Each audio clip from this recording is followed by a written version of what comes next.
Welcome to the Recover You podcast. I'm Kylene. And I'm Patrick. We are a couple in recovery From sex addiction and betrayal trauma. Together, we share our story to encourage you on your journey.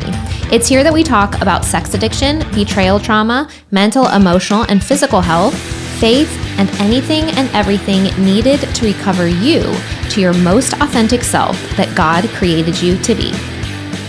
Welcome, everyone, to this episode of Recover You. Hi, Patrick. Hello, Kylene. We just recorded. Our animals are in here, too. Yes. Hello, BB. Hello, BB. Hello, Coco. Oh, she's all curled up down there. Wow, look at that. So we just recorded that bonus episode of Patrick's thoughts on parenting and divorce. And so thank you for sharing your thoughts on that. Thank you. And here's the episode we intended to record today, which is Hot off the presses.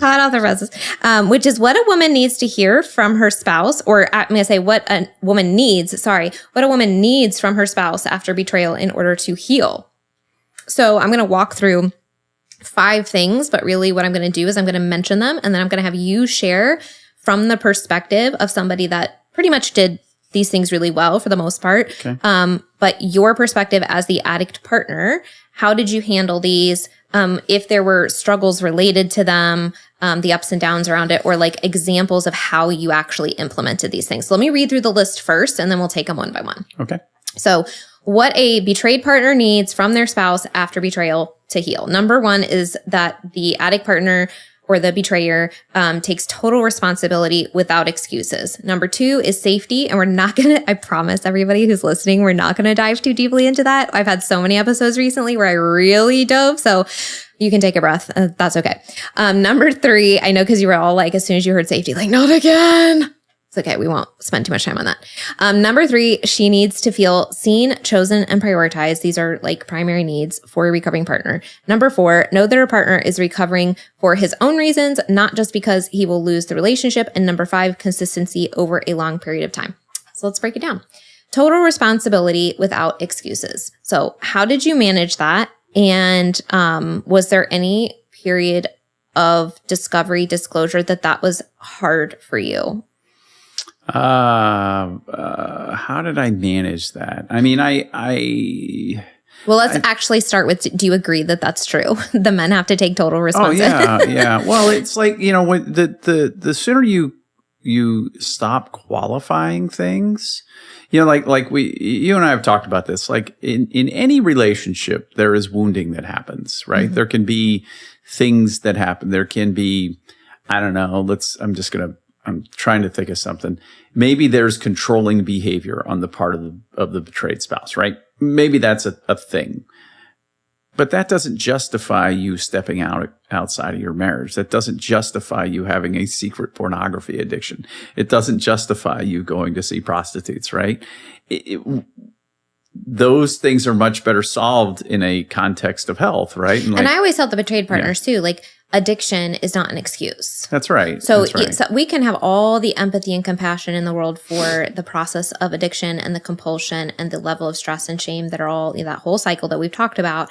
And you're an adult who can tell the truth. That's right. And can ask for help. Absolutely. So we never want to, I think we have to be careful how we talk about things, because I do think we can either free people and tell people that they can recover and they're totally capable human beings, or in the way we word things and utilize labels or whatever, we can keep people stuck. So I always think that's an important distinction. Yeah. So one of the things that to me, it was like phraseology that I adopted pretty early on.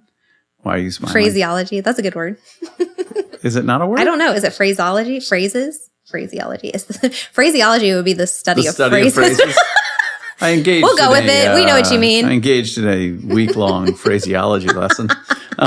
He's teaching courses now. Yeah, no. But I remember, like, because in your wounded, vulnerable moments, you would be like, well, was I not enough? That whole comparison thing. And I remember telling you, like, this had nothing to do with you. This absolutely had nothing to do with you. And it was probably hard for you to hear that, but I don't know if that was did that come across as if I was taking responsibility, that I was like, this has nothing to do with you. You know what I mean? You've done everything that any spouse could do, as far as demonstrating love towards me, as far as being open, as far as all of those things that had nothing to do with you. And I think deep down I knew that. I knew that I was a broken man, and I knew, certainly more and more, by the time that I was discovered, that there was nothing left of me. It's interesting. It's like at the point you get broken, that's the point you're broken, and that's the point you need to start learning, you know what I mean? And stuff like that. So I felt like there were key things that I learned early on, I think just through my own reading and working with my therapist on, and that was one of them, it wasn't your fault. The second thing was I was proactive. I think taking responsibility is coupled with proactivity. So meaning I have to go, I have to make sure I'm ready to go to therapy. And when I go to therapy, I got to be ready to be therapized. You know what I mean? That's not part of phraseology. Absorb, putting into practice what he's saying. Yeah. Do the work. When I went to group and each week the group said, these are the things you need to do for the next week. I did those things. We were talking about that the other day, and I think that's another episode. We were talking about that. How many episodes were we recording today? Getting hungry. No, I need to write that one down though, because you just mentioned that basically the idea of my group, you go through a course and they give you all of these things to do. When I tell you Patrick did everything that they told him to do, he did everything down to the smallest things. Yeah. And we were just talking about that the other day, which is what reminded me. I was like, I think that would be so good to share some of those specific tiny little things that you were doing. Like one of them that came to mind was like you were breathing. Like I think in Conquer, they tell you to breathe for 5 minutes before you go to bed or something. That's right. Yeah. They tell you to, they're like 30 minutes before bed, all technology off. Yeah. Right. And so I did that. And then the other one was, and it was kind of funny because it was 15 minutes of diaphragmatic breathing, which would be about 3 minutes for me. Because as soon as I laid down and started doing diaphragmatic, I was out. You know what I mean? So, but that's my point is like, okay, so before we go on a huge tangent, and we'll save that for another episode, but it's not just the big things. Like we've shared the big things, like the faster scale and therapy and stuff like that. It's like if someone recommends you do something, like breathing to self-regulate and to help your emotions, do it. Yeah. Well, and I think I knew that, and I've said this in podcasts before, is there's a lot of things in my life that I set out to do that I've done.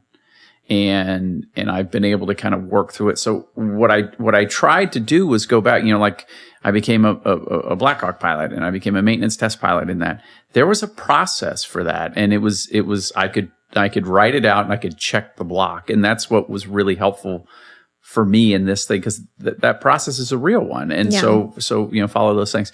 So taking responsibility, being proactive. There were a couple things where I made a mistake. Like I do remember there were some things that, and part of this is learning, like you're trying to learn. So I do remember there was it was like a spam text message I got before we changed my phone number, and I didn't tell you about it.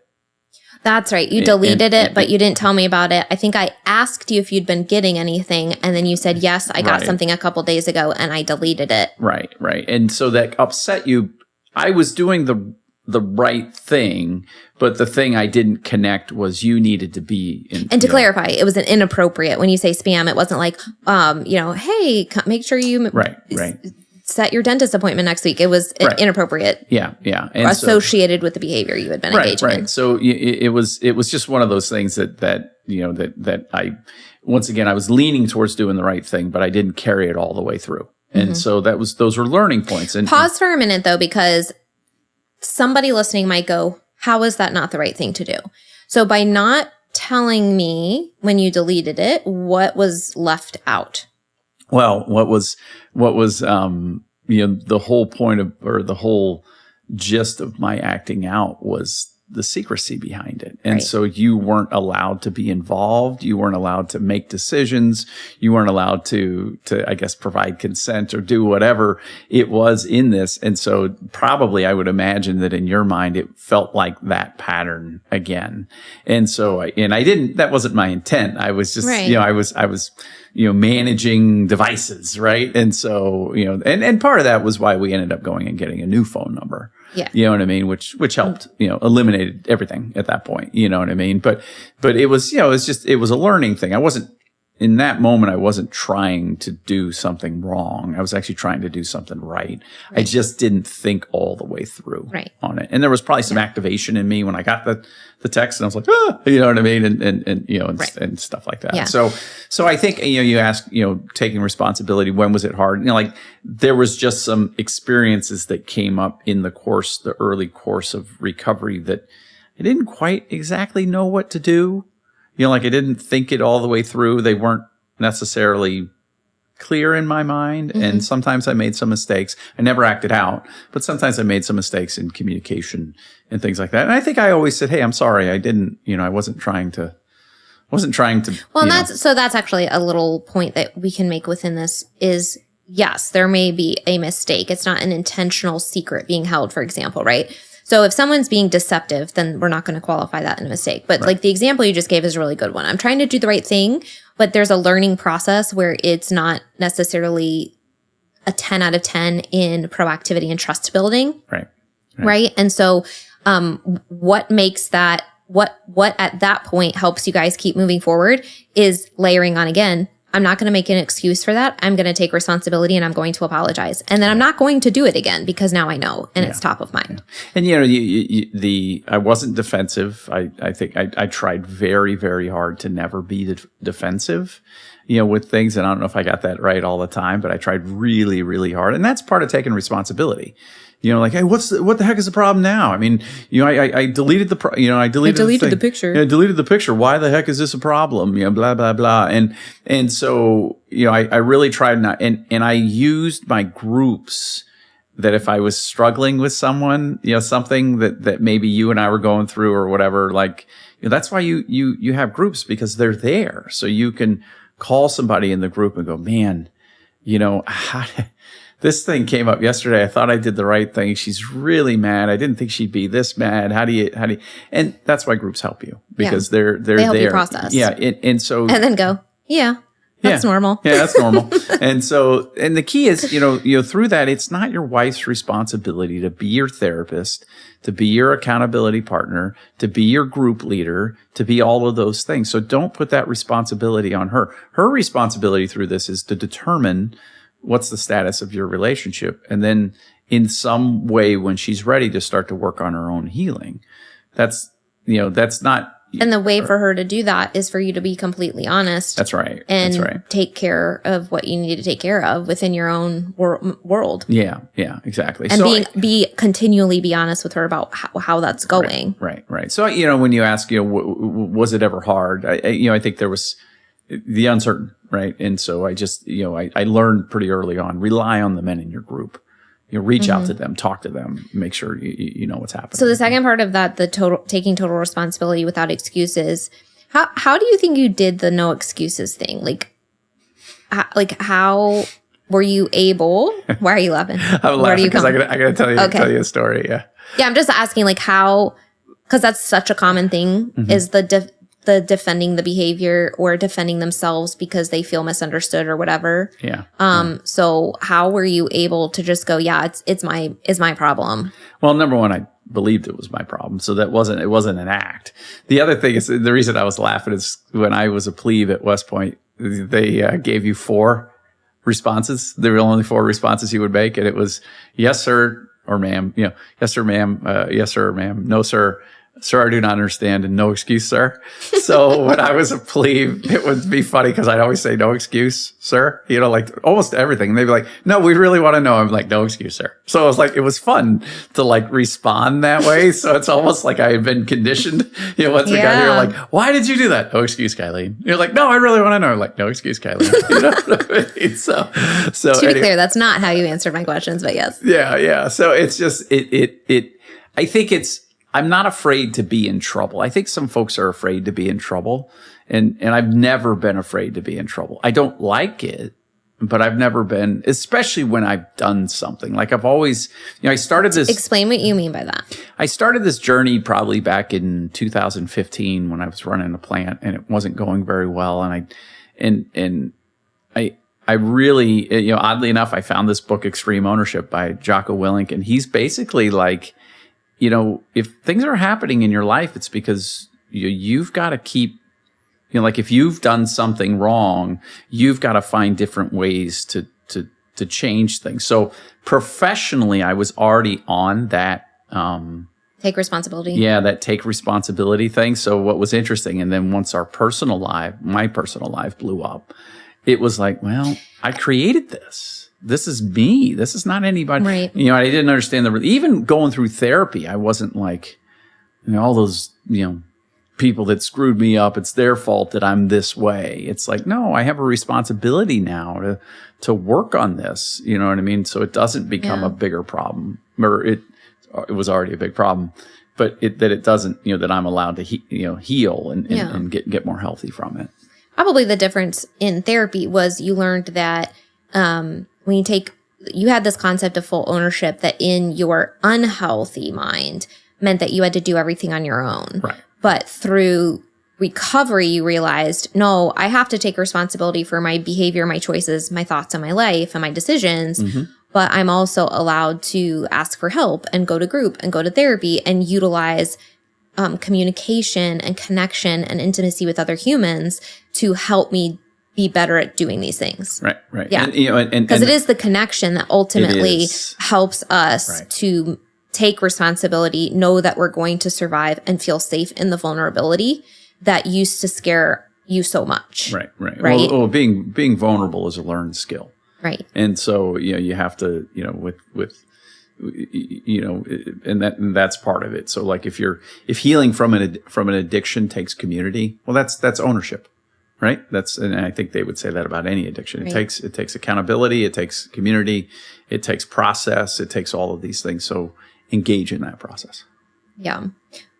Without excuses. Yes. No excuses. No excuse. There is no but. And I am a sex addict. Yeah. But. Yeah. Well, and it's sometimes you'll hear these things I've cheated on you, but. Yeah. There is no but. Right, right. It's like, well, what about when you did this? Like, sometimes that can come up, with guys. It's like, no, this is about the infidelity. This is about the pornography addiction. This is about all of those things. And so, one of the things experience teaches you things. When I was able to turn to you and say, it was wrong, everything when you were triggered, right? It was wrong what I did. Nothing I did was nice. There wasn't, you would ask questions. There's nothing I did that was nice. What do you need from me right now? 100% of the time, we were able to get through that trigger in a connecting way, in a much more calm way. We weren't renewing our vows 5 minutes later. You know what I mean? We weren't doing it. The point being is we were able to navigate through that. We were able to bring the temperature back down. And so 100% of the time when I did that, that worked. You know what I mean? And it wasn't an act. It was an actual trying to be there for you, even though I was the guy that you were mad at that and point. Sometimes it would take a longer period of time to kind of navigate through it, depending on how activated I was or what it was that we were talking about. But yeah. Okay, so we're going to move into safety, but it'll be short. I promise everybody. The end. Number 3. Sigh of relief. All right, listen, we've done a podcast recently about safety. In the episode that I just did about navigating triggers and intrusive thoughts, I talked a lot about why safety is so important for our minds to be able to recover. So we already have the foundation laid there. Check those episodes out if you've skipped a couple.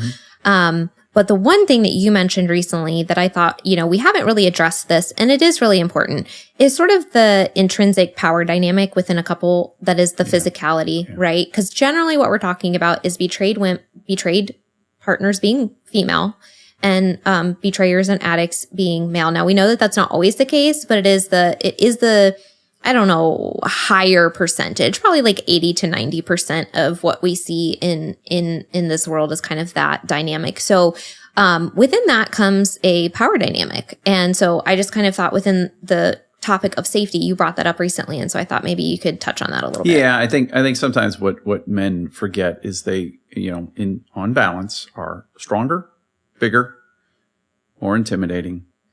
And so if they get angry, if they get in the spouse's face, that can be a very, very scary thing. And so you always have to keep that in mind when you're reacting to something. I essentially never yell.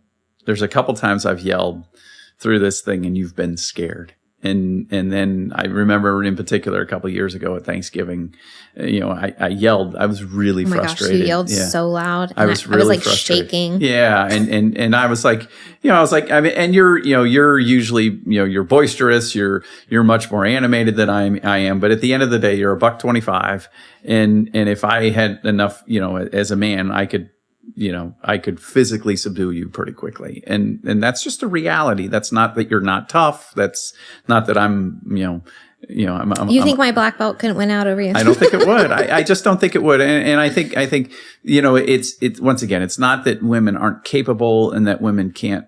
We're generalizing here. That women can't find ways to defend themselves. I'm not trying in any way to take anything away from women, but it's just it's a biological thing that I look at you, you're not that much taller than me. Mm-hmm. But like even my dad's in his 70s, his grip strength is insane. My grip strength is like nothing like that. Right. And I look at you and I'm like 2 seconds. Mm-hmm. If you really 2 seconds, I mean, it just would, not that you ever would, but No. I have taken defense classes and I do know how to get out of a grip and all this kind of stuff. So, but if push came to shove, but it's just even the depth of voice, the richness of voice when you get angry, it fills the house. Mine doesn't. I mean, I could yell totally loud and it's just loud. Yeah, when you are angry and you yell, it's like the whole house feels that. Right. And it's like booming and it is a scary thing. So at least in our experience, I think that's been. Yeah. Well, and I think you and I talked about this early on. Like, I never wanted you to be afraid of me. I never wanted you to think that anything, that there was going to be some weird thing. So I always tried really, really hard to make sure that you were, free to be in the relationship. Yeah. Like, you could speak up, you could yell, you could do whatever. And, part of me is like, man, guys, let your wives yell at you for crying out loud. You know what I mean? You've betrayed them. You know what I mean? Like, just because they yell doesn't mean that, and some of you may have had some family patterns where you were yelled at and maybe you didn't deserve it when you were growing up. And I get all of that, right? But it's like, gosh, sometimes people are just getting things off their chest when they've been wounded and hurt and everything, and it's okay. You know what I mean? Now, I think that goes a little bit into the taking responsibility, right? Yeah. Like realizing that you've hurt someone so deeply that this big emotion is coming out. Right. And then also understanding the nature of emotion, that it's energy, and energy needs to move or else it gets stuck. And what we see is when people's emotions are stuck in their body, that it then becomes problematic. And so when somebody is wounded, it's like just think about somebody in the hospital or somebody in pain. Like what do we think is a healthy reaction? Right. Anger it can be a healthy reaction. And if you haven't heard us say that, go back to the anger episode. Maybe I can link that in the show notes too. We're not talking about crossing certain boundaries. There is a boundary for women as well. Any human being, there's a boundary where anger can be turned into abusive behavior. And that's not what we're talking about, but simply expressing the intensity of emotion when you are the victim, when you are the wounded one, sometimes that is okay. But what we're talking about here is a little bit of the complexity, because the same level of intensity there's from a man can be very, very different, but also it's the perpetrator and the victim. And so you have somebody that's already in a wounded state. Right. And so if you have a perpetrator that then is powering over with their voice and with their body, and they're defending bad behavior and they're yelling at you, somebody who's already hurt and wounded, it becomes an extreme dynamic. Yeah. And that's very scary. Right. So, yeah.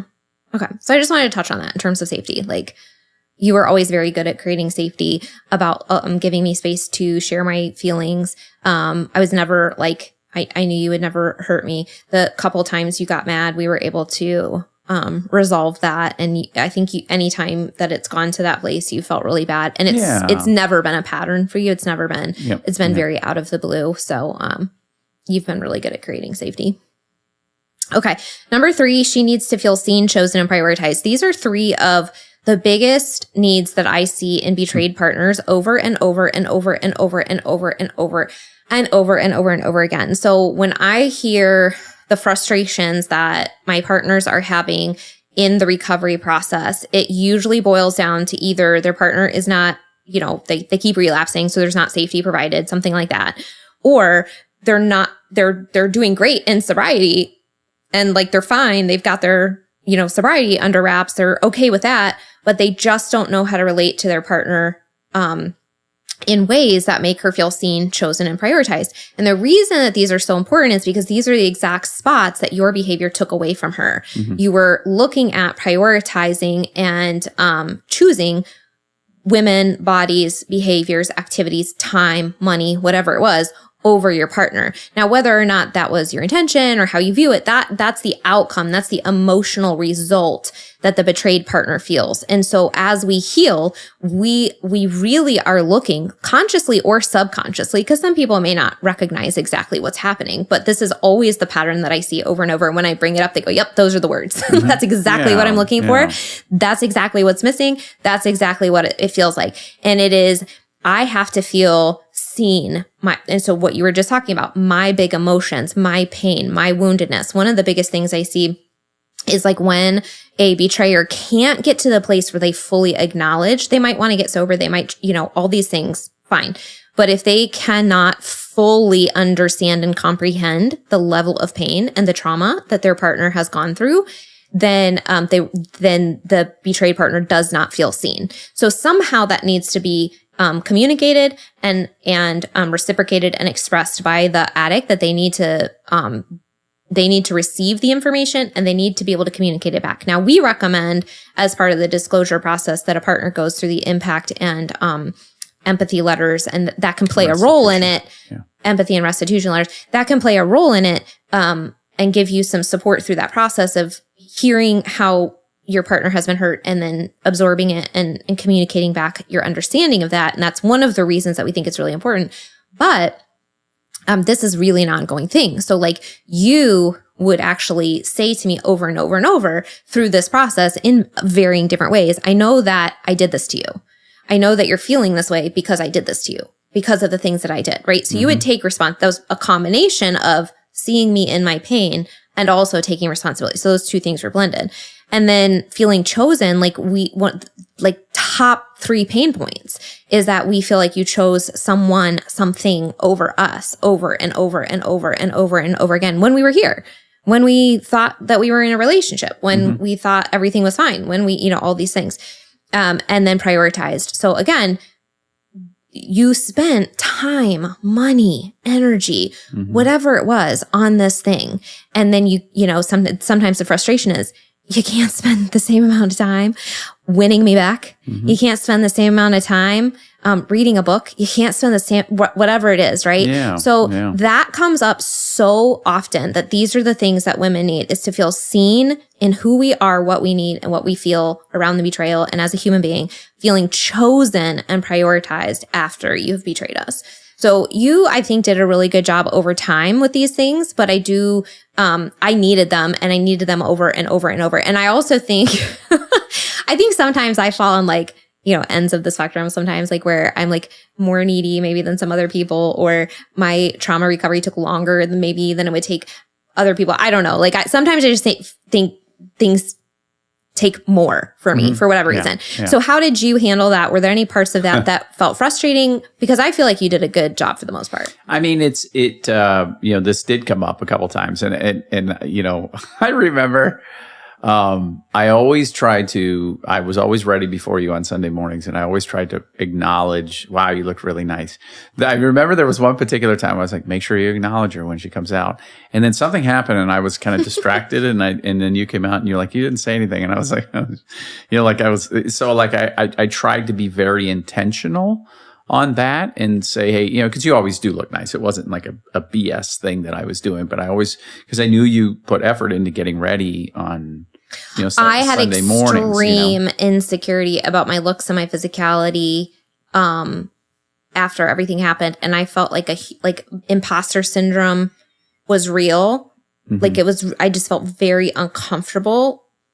Yeah, it was a really, really awkward. But I think what the way you describe it is, you were like, you did a really good job over time, like but I had to consistently do it, right? Yeah. So it's not like you go, hey, I told you last week, why are you upset this week? I told you last week you look beautiful.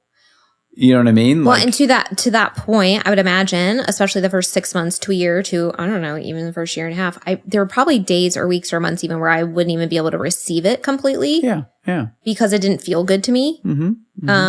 Receiving different kinds of compliments, or it would hit flat, or it would feel empty, or, whatever. And so you kind of had to work towards acknowledging, work towards saying something nice without expecting any sort of, any affirmation. And not even like, there were some times that maybe depending on how you said it or what you said, like maybe it made me uncomfortable. Right. So like, who knows? Like the whole range, but you were just sort of like, I'm going to keep going. I'm going to keep trying. The other thing was, and I remember you would say this, is you were like, because we struggled to it took us a while to connect physically. And, you'd be like, how come you don't pursue me the way you used to pursue that? And early on, I didn't know how to answer that because like I wasn't healed. I was like, gosh, I don't know, what's wrong with me. And I was, part of what was coming up there was, you really shouldn't be with me. So it's like, why would you pursue something that you thought I shouldn't be with you? Yeah, that you should, you know what I mean? Why would I pursue that? Because, it's like, well, this is silly, but what I learned over time was I was able to tell you like, that whole addiction thing was very unhealthy. And I remember us having a conversation. I don't know when it was, but it was when like the light bulb went off in my head where I was able to articulate to you the difference. And I wasn't equipped with that at one point. And I was able to essentially say, hey, listen, I want to honor you in every interaction that we do, whether we become physical or not. And that behavior that I was doing was very dishonoring to you, to our relationship, to me, and, and all of that. And so I'm really trying to learn how to make sure that our interactions are honoring, are safe, and, because like, physically, I really did want to be with you. You know what I mean? Spiritually, I really did want to be with you. But there was so many, like, it was like, what's that called? The steeplechase where you're like running and you keep jumping over things and stuff. Oh, the hurdles? Yeah. So like, that's exactly what this whole thing was. And they're all at different intervals. And you don't know whether, one has a water pit on the other side of it. You know what I mean? And stuff. So yeah, it was just hard. But I do remember that was very awkward for me because I wanted to give you what felt flat to me was, well, I do want you the way I wanted that addiction. Like that, I never said that because I was like, well, that wouldn't come across. Because then you'd be like, so I'm objectified, and I'm like, you know what I mean? So it was just a hard thing to navigate through. It is hard because what we feel on the betrayed side is it's not that we want to, I don't want you to view me like you viewed a sex worker. Like I don't want to be, that's not what, it's the energy and time. I want you to take the same amount of energy that you put into something that was negative into your life. Right. I want you to put that same amount of energy into building the relationship, into making amends, into recovery, into, a level of dating me and pursuing me. Right. And so I think there is, that whole conversation is hard. And that could be a whole other episode too, because it is, that one takes time, I think. It did that take one time. really takes time. I know for me, and you had mentioned it about responsibility early on, is I was very good at the academic side of recovery. Yeah. I was very good, but what do you do in an academic setting? A lot of times you study on your own, right? And so I could, at one point my therapist was like, I think you've read more books than I do. And so because I was blowing through the books, what was very hard for me was the relational repair side of things. And so I just had to keep jumping into the ring on that. I felt like I had to just keep going and saying. What do you think made that hard for you?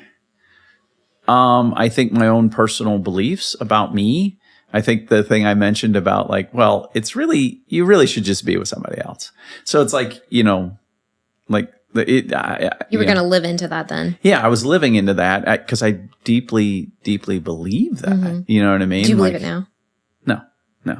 No, I mean, I think we said in a podcast earlier on, right? The first time I said, hey, I'm a catch, like it was hard for me to say that, but it's like, you and I are really, really good together. And so we've been able to get through this thing, and it was really, really hard. But those are the types of things you got to work through when you're going through recovery. It's like, it's not these aren't switches that you turn on and off. And this is one of the feeling seen, chosen, and prioritized. This is one of the areas that I would encourage the phrase that I use all the time, in your head, out your mouth, for the betrayed partner, which is, once you can articulate, once you kind of figure out what it is that you're missing, make sure you articulate that. So if there is something specific that is either being done or not done, make sure you're communicating that, because there is sort of this nebulous quality to what we're talking about, that it's an energetic thing, right? Like what we want when we say, I want to feel seen and chosen and prioritized, we want, to be really honest, at some point, once you're in sobriety, we want to feel like we're dating again, and we want to feel that excitement, and we want you to pursue us, and we want to feel good about it, right? Yeah. And that's kind of what we're looking for.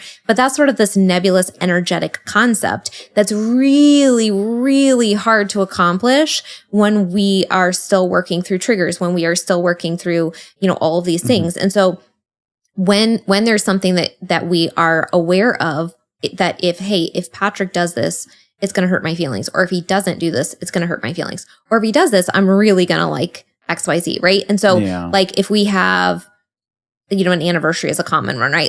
If there's an anniversary coming up, and we decided we weren't going to celebrate anymore on that particular day. But there may have been a couple years where I was like, but if you don't get me a card or at least acknowledge the day, that's going to hurt my feelings. And I think maybe the first 1 year or maybe the first 2 years. We've done that. Yeah. And then eventually I was like, no, we've picked another day. We don't need to acknowledge it. It is what it is. We've always had at least a discussion around it. I don't think it's like completely out of our mind. I think it's that day. Yeah. Yeah. Cause you even asked me a question this year, but what's interesting is I do remember when we were having a hard time, like with that, we're like, why aren't you pursuing me?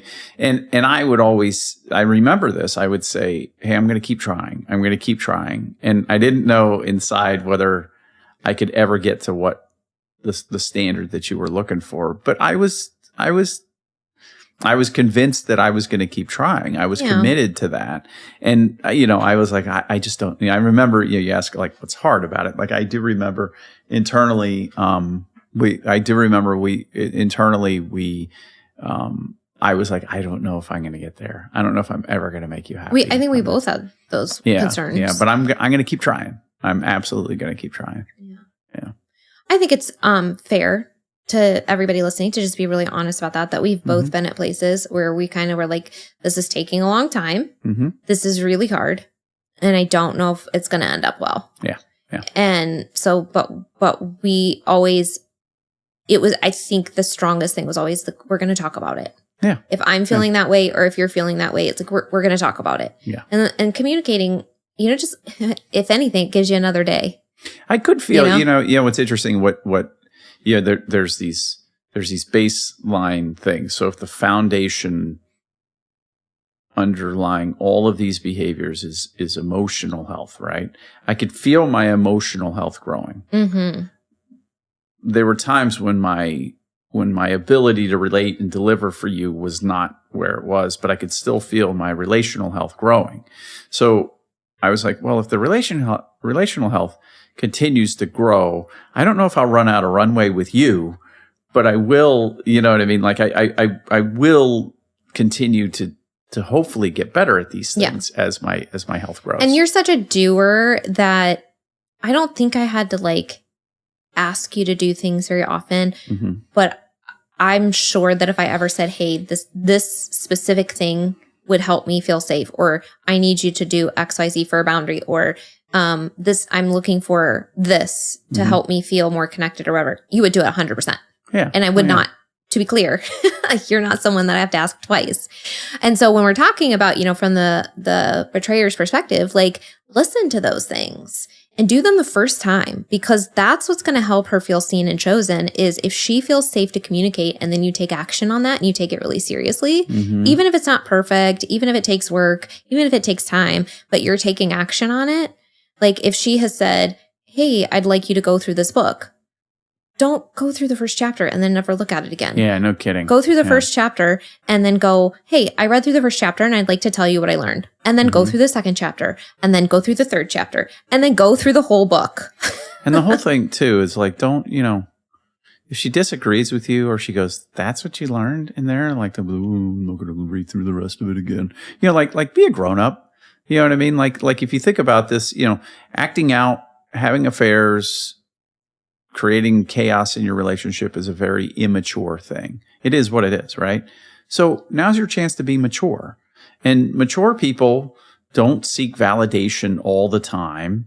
They work with intrinsic motivation to move through things. If somebody, if you go, man, I really want to be in this relationship with this woman who you've hurt, then don't spend the next 30 minutes like tearing her apart. Well, she does this and she does this. Be like, what is it that I need to do? And if she says, hey, can you plant the begonias and then read a book on intimate deception, then do both. You know what I mean? Make it happen. Yeah, right. Yeah. Number 4, know that her partner is recovering for his own needs, not just because he will lose the relationship. And you talk about this a lot. It's that intrinsic motivation. Yeah. So I will hear betrayed partners, they have an inner knowing. Like there is no one usually more than your spouse that has an energetic vibe of your nervous system, like a stronger read on your vibe. Yeah. So they are, and I don't know if it's women in particular seem to have like this knowing, but they know, and they will say, yeah, he's doing these things, but I can tell he's just checking the boxes. Like I hear this, like they tell me, like they know. So the huge difference that people are looking for is that's going to help them feel like, hey, maybe we can move forward, is that you are doing this because you want to, because you know that it's because you hated the behavior, because you want freedom, because even if you guys separate, that you're going to do the right thing no matter what. And first of all, if you don't think that, if you don't feel that, why? There's work to be done. Yeah. So that's something to dig into. Like if you are still holding on to something in your addiction and you're not totally ready to let it go, talk to your therapist, because freedom is possible, and maybe you just haven't tasted how good that is yet. But for a partner, like if you're still holding on to an addiction or you're not totally all into recovery, like we're not going to feel safe. We're not going to feel chosen. We're not going to feel prioritized. If you keep relapsing, if you keep gaslighting us, if you keep blaming, whatever it is, like if you don't, like we just talked about, if I give you a book or a podcast and you don't listen to it and it's about recovery and I sent it because it would help me feel safe and you don't do it, like that's just continuing to destroy the foundation of her physical health, her mental health, her ability to recover, any chance that you guys have to recover. So if we're going to build a foundation at all, it has to be built on reality and it has to be built on truth. Do you actually want to be here? Do you want this relationship to work? Do you want to experience what it's like to live in freedom? Like, I hope everyone listening says yes. But that's really important for her to see that it's actually to your core, your primary goal in life at this point. Yeah. That recovery is number one and pretty much she's number 2. Like that's kind of what needs to happen if this relationship is going to be successful. Yeah. Yeah. And or maybe she's a tie for number 1. Yeah. I mean, and with emotional health comes relational health in a lot of ways. But I've said this multiple times, but you got to decouple your own healing from the status of the relationship. And so if you're looking for the vow renewal and you're like, well, I relapsed because you didn't agree to a vow renewal. Well, that, once again, you're not doing good work. You really aren't doing good work. And so you've got to find a way to keep your motivation going. One of the things, I never thought of this early on in recovery, but I remember, I don't know, it was like 2.5, 3 years in. I was like, man, if anything happens with us, would I go back to the behaviors? And at that moment, when that thought came to me, I was like, I wouldn't. Yeah. I wouldn't, I think, and tell me if you think I'm wrong. The case like 30 days in or something like that. I know. Well, tell me if you think I'm wrong with this, but I'm just going to jump in with my like analysis of why this might happen. So a lot of people so when you're originally creating the story around why this happened, right? A lot of times it has something we'll just use you as an example. Okay. Just to be very specific about it. So you had been exposed to pornography like early on, and throughout your life you had engaged in acting out and kind of viewing it, but it hadn't been like a compulsive addictive thing until later in life. But you went through really stressful situations, and then at the point at which it really escalated, in your mind you had this belief that was like, well, I'm never going to have sex again, and you had this, like, you could call it entitlement, but you or what you probably would have described in if you were sharing your story, was this feeling of overwhelm and loneliness. Loneliness, abandonment, overwhelm, whatever, right? So cue in all of these things, right? So if somebody goes, well, I'm justified in my behavior because I'm lonely, and they still believe that on some core level, then the answer to that question that you just said is, if my relationship fails, well, if I'm justified in masturbating because I'm lonely, or I'm justified at looking at pornography or fantasizing or whatever it is that's, in your red boundary zone, your relapse definition. If I'm justified in those things, as long as this is the qualifier, then you will do it. Yeah. So you have to, you have to get to the point where you go, I've identified the triggers for me. I've identified the beliefs that allowed me to think that this was acceptable for whatever reason. I've identified the wound that I thought that this was filling, the loneliness or the overwhelm or the anxiety. What is it that is your go-to, that this is the thing that's going to help you? Because if the reason there's a difference for you now, as opposed to maybe 30 days in, is because in your soul of souls that you can sit in your anxiety and handle it without acting out. Right. You know that you can be overwhelmed, but you've also learned how to communicate to people in your group, send a text, have coffee, talk to somebody, get on a phone call, to process and to be vulnerable and emotionally intimate with somebody, to be able to help process and move the energy that feels uncomfortable out of your body so that it no longer exists. Before, what you were doing was taking uncomfortable energy in your body, having nowhere to put it, and saying, well, maybe pornography and masturbation will help me feel better about myself. And then it didn't. But then you kept doing it. So it's like this really bad cycle, right? That's the addictive cycle. And so, but you have to always go back to, what is the thing that I'm holding on to? If I can't say that, if my wife and I divorce, if I'm single for the rest of my life, if I can't wholeheartedly say pornography is never an option for me ever again, I will never go down that road. You've got to get really honest with yourself and ask the question, why? What do you think that it's going to do for you? What is that button that can be pushed that will lead you down that road?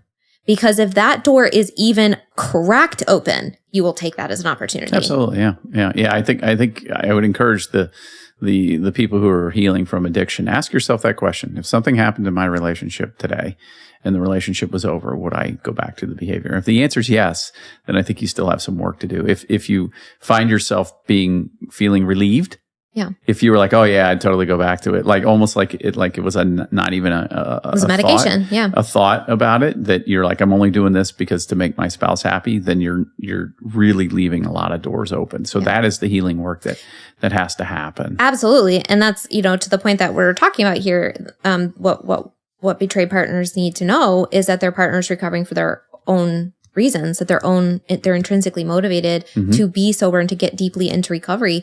We don't want to be second choice in your life. Yeah. We really don't want to be optional to you. And we really don't want to stay here and, have you choose something over us constantly.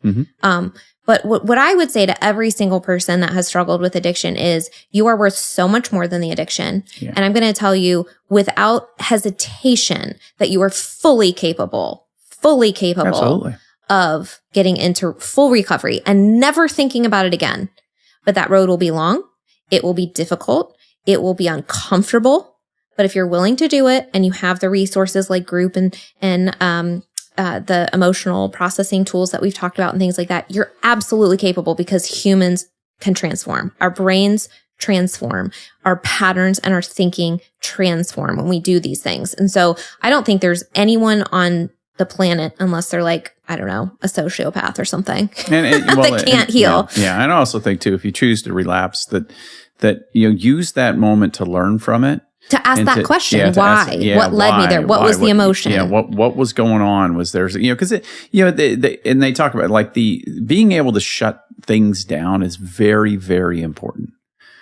However, if you mean like putting a blocker on your phone, putting a block. Yeah. However, if you are motivated enough, and we all know this as addicts, you'll find ways around it. If you really, really want to go do stuff, you're going to find ways around it somehow. right? I don't know. Yeah, putting up a wall is important, but you have to want freedom enough to have complete access to the internet and do nothing about it. That's right. So, that's the point where you want to be. And so, but if you are in that moment where you go, oh my gosh, I relapsed, how did I get here? Well, really explore that question. How did I get here? One thing I'm going to say about boundaries, for a betrayed partner, to the addict is the boundaries from a betrayed partner is your partner communicating to you, the addict, that I believe that you are capable of more than you have demonstrated that you're capable of at this point. Mm-hmm. Right. I believe that you are capable of being in recovery. I believe that this relationship is something that can survive. That's what they're telling you when they ask for you to go to therapy. That's what they're telling you when they ask you to put a blocker on your phone. It's not this personal attack. It's not this parenting thing. It's, I need it to feel safe. But also, I believe that you are capable as a human being of achieving this. And I'm asking you to do that. And I want to go through life with you. Right. Right. Yeah. Yeah. It's a different way to think about it. I think it's only a positive thing. And you've even had, you've even there's the what am I trying to say? That was a deep one. No, just the idea that boundaries are people that want to recover. They receive boundaries with thankfulness. That's right. Yeah. We need structure in our life. All humans do. And that's what boundaries provide. Okay. Last one, consistency over a long period of time. That's what we need. Yeah. We have to see that this is, again, you're serious about it and that you're going to be consistent. If you can use a journal to outline there you go. The consistent patterns. But the pineapple journal. Well, it's interesting. There is a lot of different things out there that can help you come up with ways to, you don't have to all carry it Patrick, in your head. You will be happy to know I've been using a planner for I know, 2 weeks she's been using now. A planner. Yep. Which is sort of like a journal. Yeah. So, but the point is there's a lot of tools out there that can assist you in becoming consistent with those things. Yeah. I wrote you a note every morning for, close to 4 years. I would get you cards. I was doing all of these things, and I knew deep down that, notes every day wouldn't create, a new relationship, but I knew it was part of the process. I knew that going to group, if all of a sudden I had just stopped going to group without talking to you, you'd be like, hey, what's going on? Well, even your therapist was like, hey, I think you're done. And you and I were both like, can we just go every 2 weeks or something? Yeah. Because there's an agreement there that has to, it's like a safety thing of, both of you have to be participating in this process of when have you gotten to a place where you're solid in your sobriety and moved into recovery? But then also, when does your partner feel safe enough that she's ready to see you slow down on some of these behaviors? Yeah. Right? Yeah, right. And so it's very different to be in a situation like you and I were, where you naturally graduated out of it because you had accomplished so much. It's a very, very different situation than what sometimes happens, which is 3 to 6 months in. I feel so good. I don't need therapy anymore. I don't want to do this. Right. Yeah. And then the betrayed partner is like, wait, what?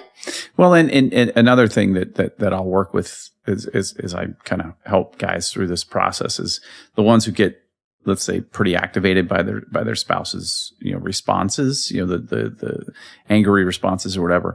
I always kind of say, hey, if the best way to react is like an 8, 9, or 10 out of 10, where are you on that? And how consistently are you in the 8, 9, or 10? You know what I mean? So if the person's like, well, I'm a 2 out of 10, 9 out of 10 times, but then I'm a 10 out of 10. I'm like, well, that's not very consistent. If you can be a 8, 9, or 10 out of 10 over a year, then that's pretty consistent. You're not always going to be perfect, and we're not looking for perfection. We're looking for consistency. And so, well, and to your point with that, the consistency within the relationship, when the relationship is going to work, is when you're consistent in your own emotional recovery. Right.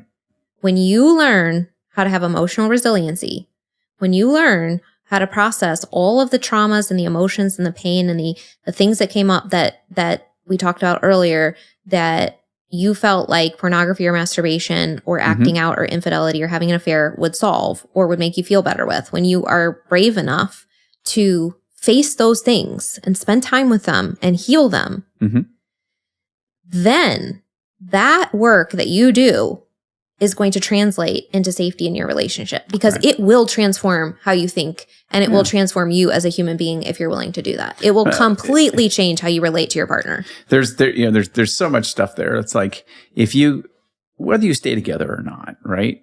If there's kids in the relationship, having a good relationship with your ex because you've healed and you've really been consistent in all of these things. Being a better parent is helpful. Yeah, being a better parent, being a better coworker, being a better, all of these things. Even if you just do it, you're going to feel better about yourself. That's right. And like living your life. Like I cannot communicate clearly how going through this process has helped me as a human being. Mm-hmm. Like it's hard for me. It's very difficult for me to put into words how it's very hard for me to explain how I feel so much more grounded, safe in my body, safe in my environment, happy with who I am, secure, complete, whole, healed, like all of these different things, all of these things that we think we're chasing after in life. Mm-hmm. This process has helped me put all these pieces together because I think a lot of times we don't realize, like, we do have to turn around and face them. The scariest parts of ourselves are the parts that we have to learn about and we have to look at, and we have to have help through that, through, coaching or therapy or, all these different systems that we talk about, and community and connection with other human beings, and being honest and processing and learning that, hey, being honest, like I can sit in that and someone might be mad at me and I'm still alive. Mm-hmm. Mm-hmm. And I can share my story in group, and I can, all these different things. As a betrayed partner, year one, I wish to some level I knew how I would feel today going through this, with the level of intensity that we went through it and the level of pain and the level of discomfort that we felt. I wish that I knew that I could get to this place.